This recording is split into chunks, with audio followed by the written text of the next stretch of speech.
So we have a bit of some news.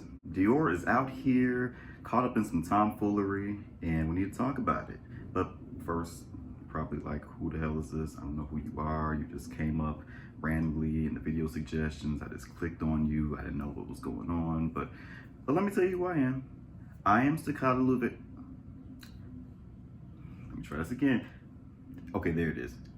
I am Staccato Luvic. Welcome to my channel. Here I talk about luxury fashion, I talk about streetwear, I talk about sneakers, because sometimes you're just scrolling on the internet, you see something you like and it creates a need. So before I get into this, I want to make sure that everybody knows that this is all alleged. So every time I talk about something, I'm going to have Wendy Williams help me out, and she's going to say this. Allegedly. Which means that I don't know if this is true. I don't know. This is just all, again, Wendy. Allegedly.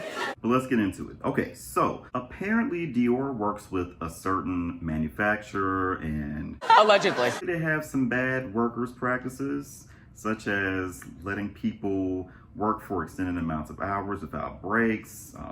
They're also underpaying people.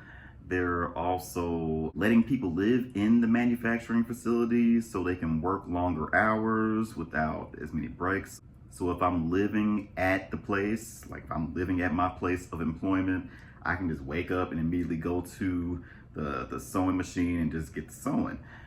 They've also took off safety precautions when it comes to the sewing machine, so you won't, accidentally sew your fingers together or cut a finger off or things like that. And they're doing this so that the people can actually work faster to produce more garments. Now, another thing that came out is that one of the items that Dior used to make, it was apparently it's like some kind of handbag that they don't make anymore. That bag, and I need Wendy Williams to help me out one more time. Allegedly. Only costs within the 50-pound figure. I'm gonna put that in USD here.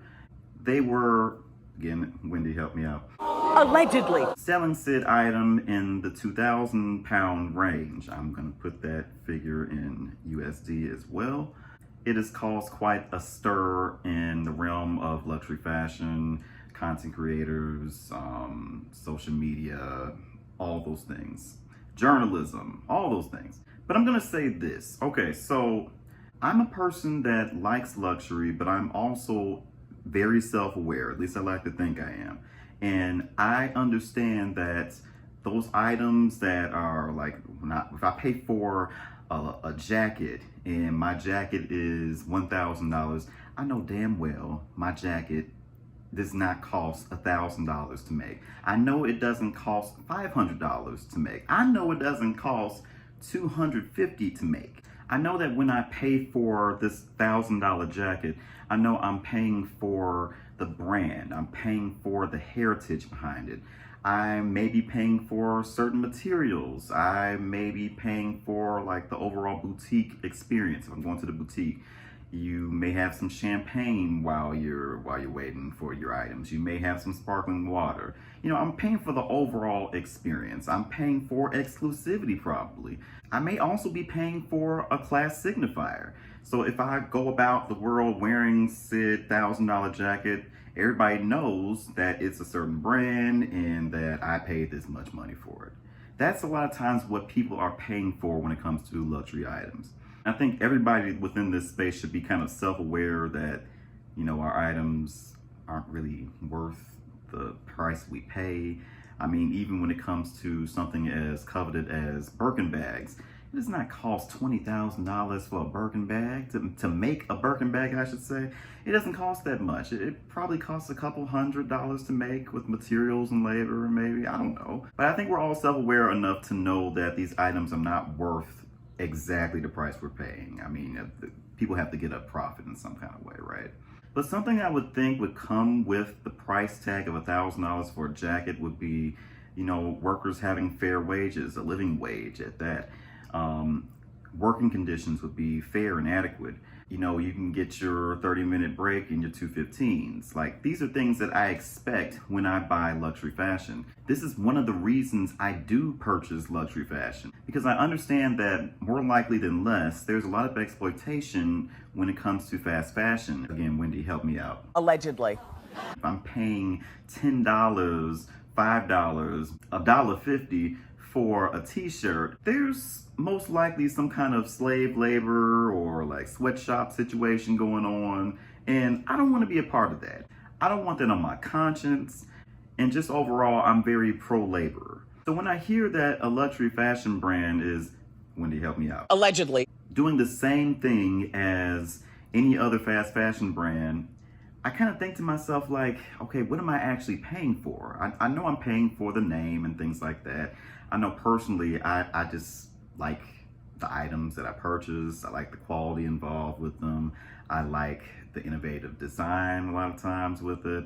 So I know what I'm paying for. I know the reason why I'm paying for it in particular. But if people are being exploited on the way up to the creation of the product, why would I want to be a part of that? I just buy some fast fashion and I'll be doing the same amount of harm, right? Now, we've been hearing over the past few years that a lot of the fashion brands that we love to talk about and we love to purchase from and we think are just so luxurious are actually not as luxurious as we think that they are. And I really blame this on the fact that a lot of these luxury conglomerates, the people that are invested within it, they want to have profits every fiscal year, and not just profits, the same profits from last year or anything like that. They want like more profits. So if I'm profiting the company 10 billion this year, they're like, okay, well, you made 10 billion this year, so I need you to make 11 billion this next fiscal.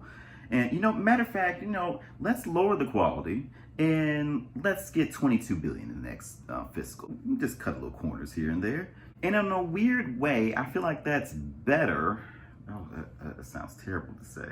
But I really do think it's better to do that, cut some corners as far as quality is concerned, than to just exploit the people that are creating these products. I understand that as a consumer of luxury products, I'm being exploited in some kind of way because I'm purchasing an item for well over what it's worth. But I'm also paying for exclusivity and all these other things that I've stated initially. But I'd rather be exploited, for lack of a better word, and have the people that are at the bottom who are creating these items from hand or from sewing machine to be exploited and the people to be paid less for their labor. Like, that doesn't personally feel good to me. Quality is not what it used to be in general. Like, as my maternal grandmother from Yazoo City, Mississippi used to say, things ain't what they used to was. And that is certainly true for a lot of clothing made from luxury fashion labels. But anyway, what do you think about this? Do you think you'll continue to support Dior now that you know this? Wendy, help me out. Allegedly. Does this make you think about other luxury fashion brands, or do you think that they may be doing the same? Because, I mean, now it's kind of like on my radar. Am I exploiting somebody by accident and I don't even know it just by purchasing from a certain brand? I really don't know. But anyway, you all, don't forget to like this video for the algorithm. Don't forget to subscribe and comment. I really want to know what you think. All right. Again, my name is Takada Lupe. It's here. Love you for watching. I'll see you in the next video.